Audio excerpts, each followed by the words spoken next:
So here we are with the review of that study guide. So first chapter is going to be about the microbiota. So what you essentially have to know is where you're going to find it, okay? So an external organ, I kind of give you the answers already. It's going to be skin and eyes. And internal specifically, so, well, nose and mouth are obvious. Respiratory passages, we talk about upper respiratory tract. Okay, not lungs.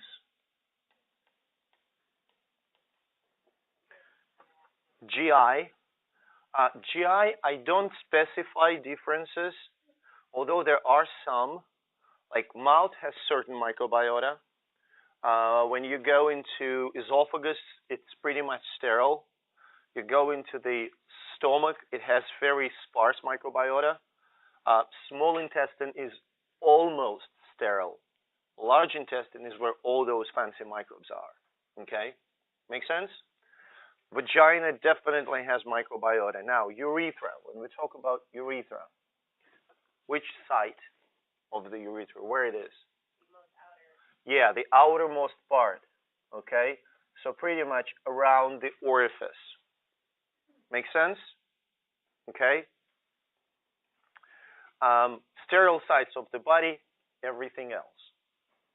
So if you, now why it's important to have the sterile site, remember, if there is a pathogen that gets in the sterile site, say blood or kidney or liver, it's an infection.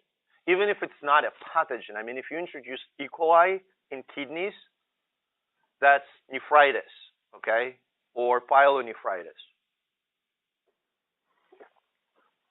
Resident versus transient.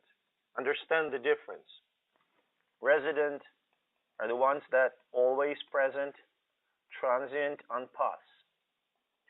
Okay, opportunistic are the ones that can establish infection when they have a chance, like Serratia that we worked with.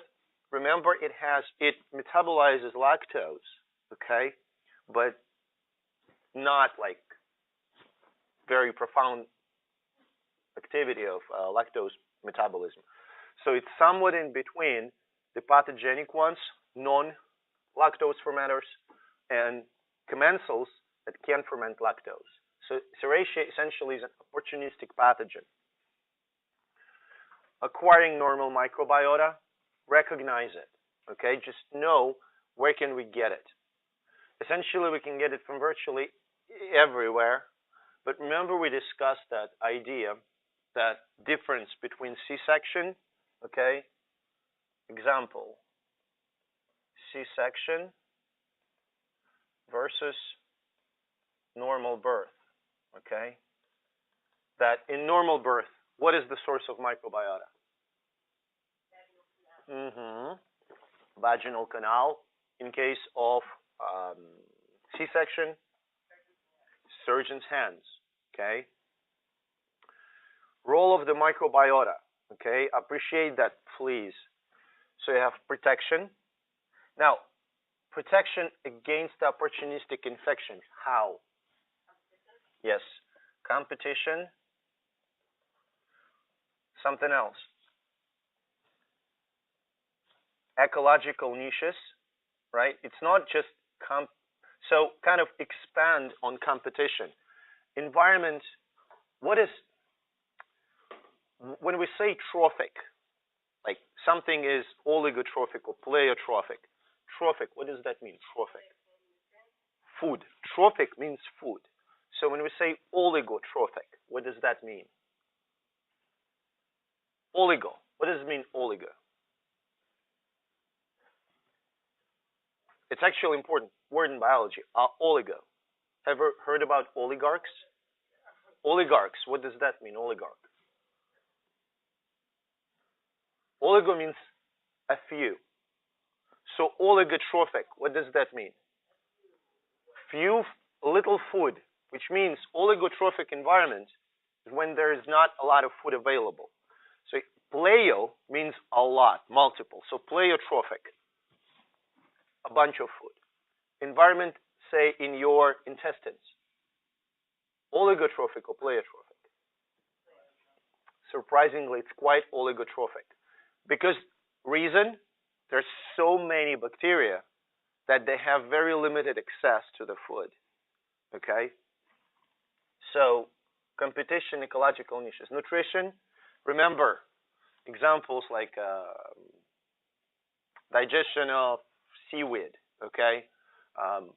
The fact that we can break down lactose is due to the microbes to a large extent, okay?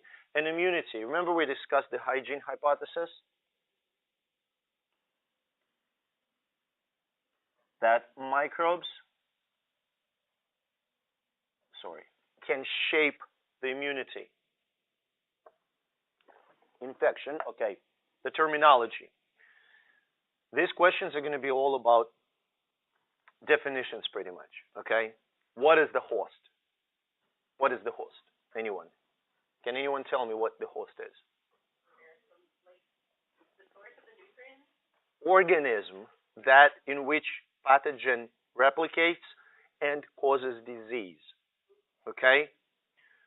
Well, pathogen obviously is something that infects the host, right? Infection. Infection is when, so say, I inoculate myself with 1 milliliter of murine cytomegalovirus. Hint, it does not replicate in me. Do I establish infection?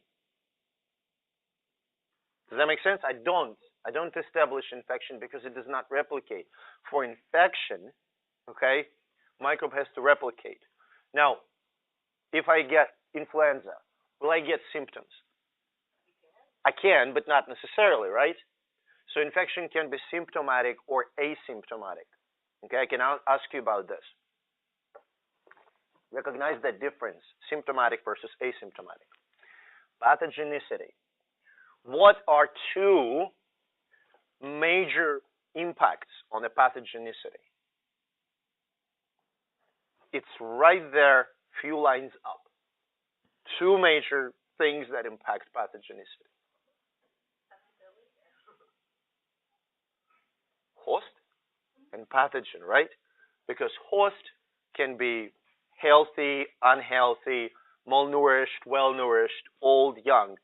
Different factors, differences between hosts contribute to pathogenicity. Does that make sense? For example, there is just on the side, there was a study. The girl got infected with influenza at the age of like 2 years of age. She almost died in the hospital. Otherwise, she was completely healthy.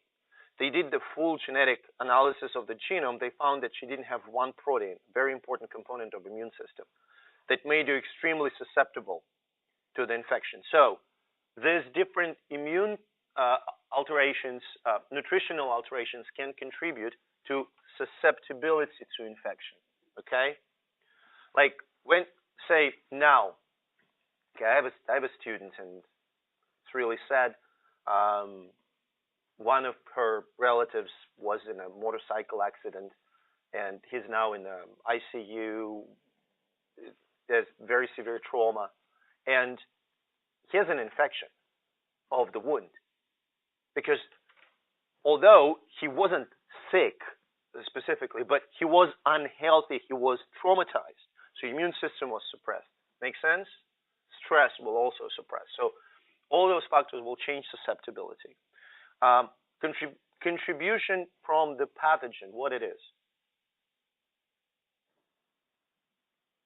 Different virulence factors, right? Be able to recognize those virulence factors. What are they? Can you give me an example?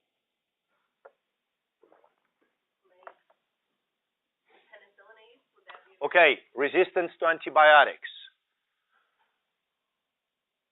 Microbes, bacteria produce something, some coating.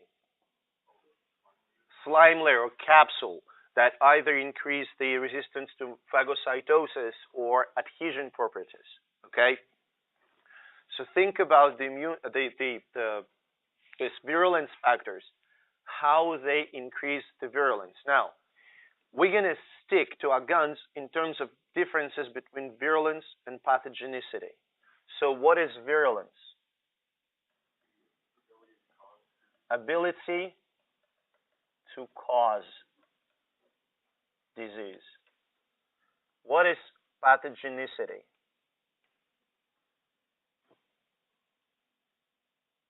If we say highly pathogenic microbe versus lower pathogenic, like influenza, we have influenza like Spanish flu that killed 50 million people in 1918, and we have seasonal flu that is much less harmful.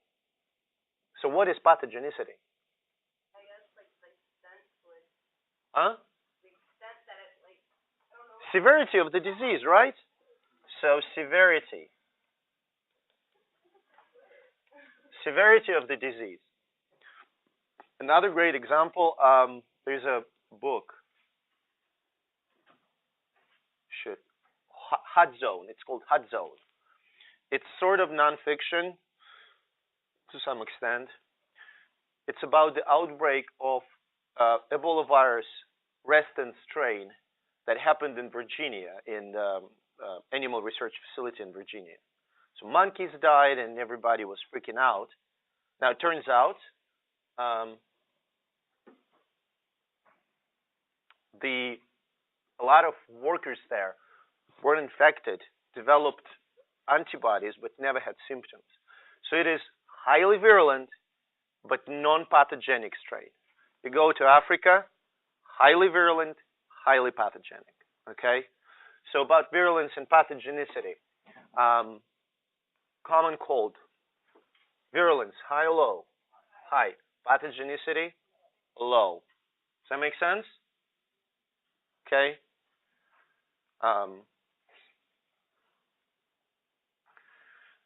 Infectious dose. What is infectious dose? The amount of microbes it causes.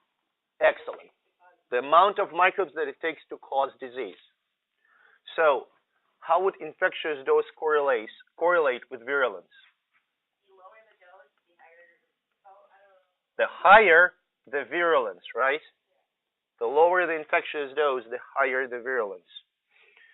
Okay. I'm going to do communicable, non-communicable. Then we're going to I'm going to stop this recording and start a new one. Okay? So communicable versus non-communicable disease. Well, give me examples.